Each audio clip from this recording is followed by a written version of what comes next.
Relief fund என்னென்ன terms and conditions central government ஒன்றிய அரசு போடுதோ அந்த அக்செப்டடு டேர்ம்ஸ் அண்ட் கண்டிஷன் படி தான் அதை செலவழிக்கணும்.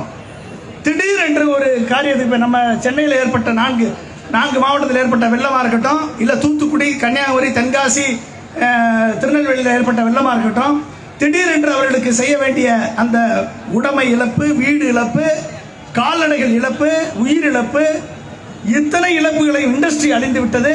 இத்தனைக்கும் ஒரு மாநில அரசு உதவி செய்யணும்னா உடனடியாக கொடுக்கணும். குஜராத் கவர்மெண்ட்டுக்கு போன உடனே இன்ட்ரம் ரிலீஃப் 1000 கோடி அனௌன்ஸ் பண்ணுறாரு மோடி அவர்கள்.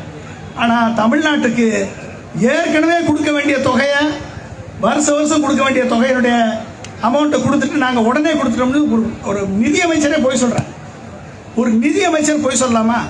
ஆனால் என்ன தெரியுது அப்படின்னா, நாங்கள் டிவி விவாதத்துக்கு போகிறப்ப டிவி விவாதத்தில் வர்றவன்லேருந்து